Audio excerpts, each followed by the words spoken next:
LaSalle fans and Animo supporters, the crown is back in Taft. Now is the best time to secure the most incredible DLSU merchandise in the market to celebrate the Lady Spikers title conquest of Season 85. Green-Blooded Championship t-shirt is something you do not want to miss out on. It comes in 3 different colors with the name of each champion spiker on the back, names that will be remembered forever.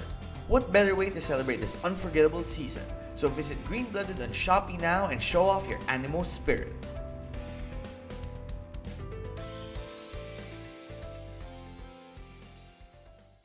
Before I let you go here, again, I'm so happy that you've been so generous with your time here. It's been a great conversation. Let's talk a little FIBA World Cup.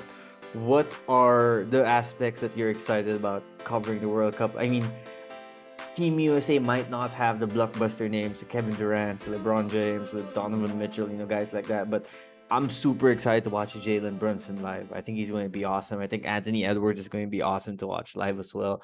And I'm very curious to see how the coaching staff puts all of that together.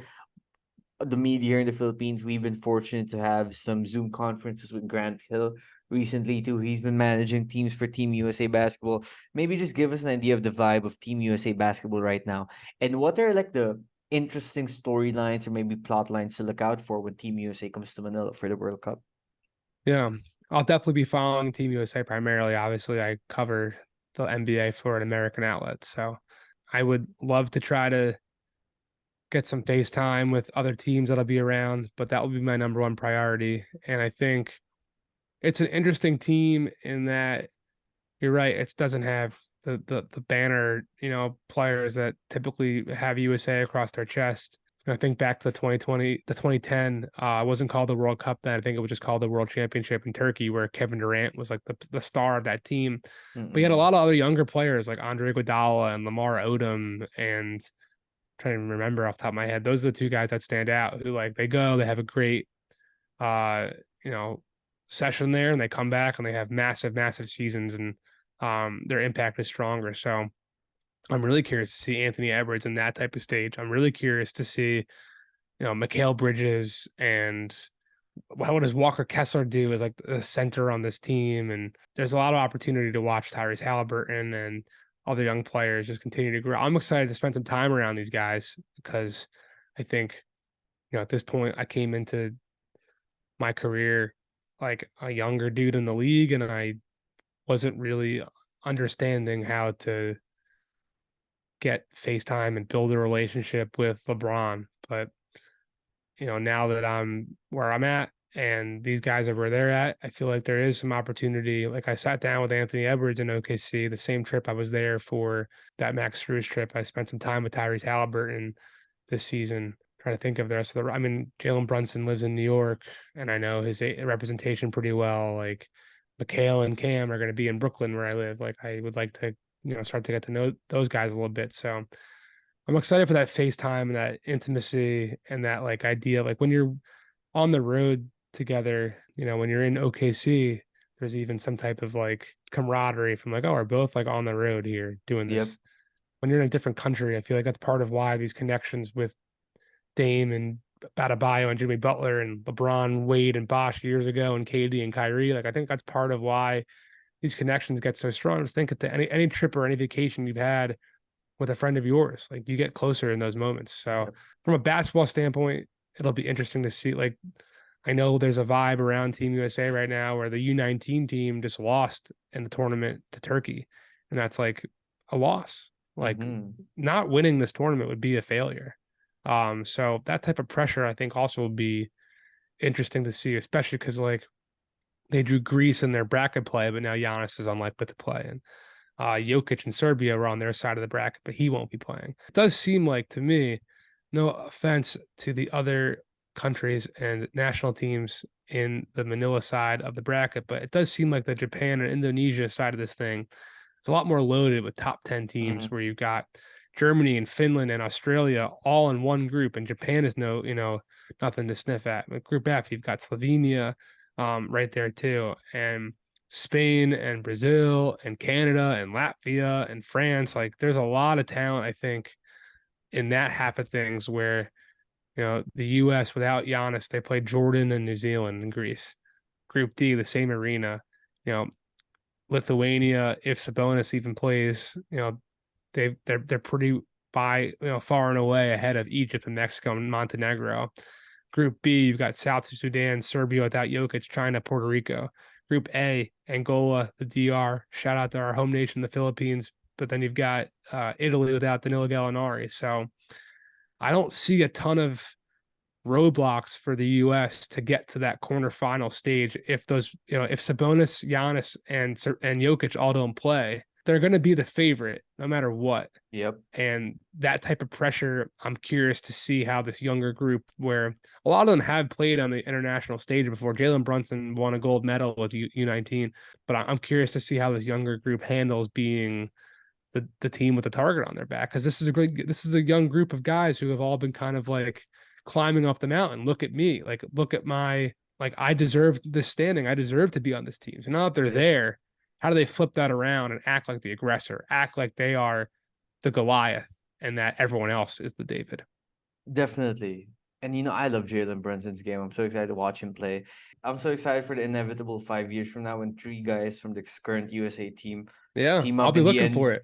team up in the NBA, and they'll be like, "Hey, remember that time in Manila Yeah, where they were hanging out at this club, and everyone from the Philippines will be like, "Hey, we know that club. That's where the yeah, next super team happened." And it's like little yeah. stuff like that that's just so My hope is exciting. to be there pouring the drinks and watching those friendships take shape, man. That's the goal.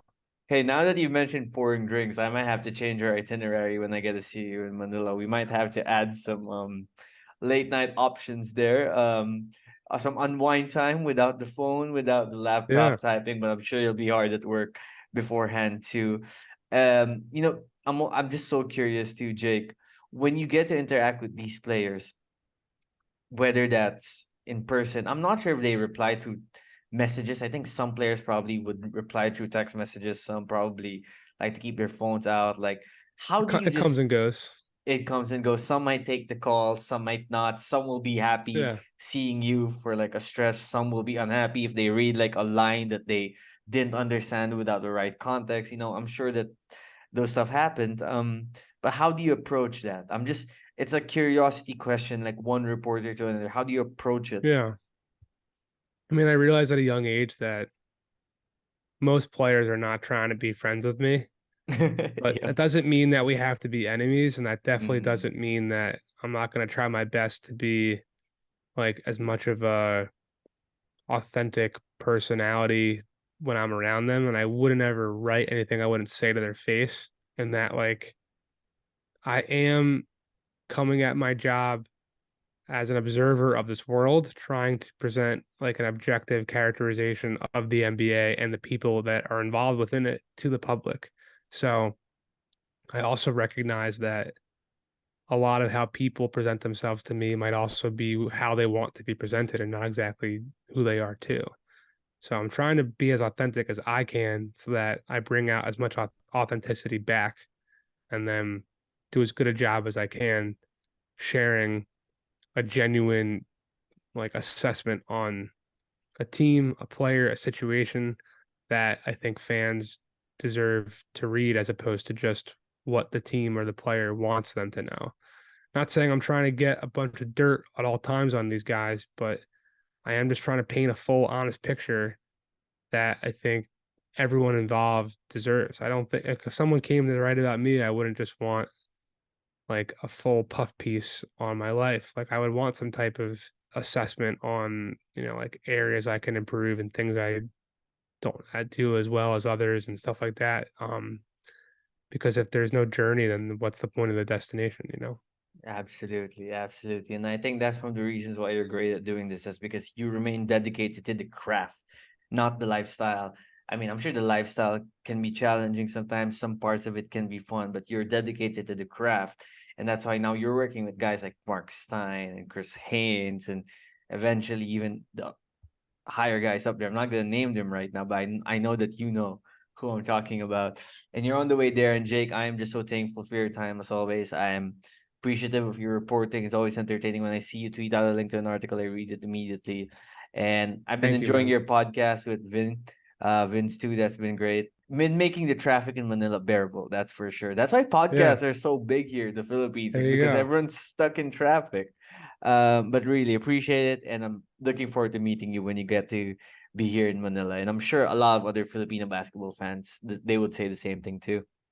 Thanks, man. It's gonna be a great time. And in advance, I appreciate you for the hospitality along the way. Thanks, man. Of course, bro. I'm gonna send you an itinerary very soon. But until then, you enjoy Thailand, you enjoy Vietnam. I'm gonna enjoy Vietnam for sure. I mean, all the food. I'm so excited. And keep up the great work, buddy. Thank you, man. You too. Attention sports enthusiasts and loyal Ateneo fans. The peak of excitement may have settled after the UAAP season, but your support for Team Ateneo should never waver.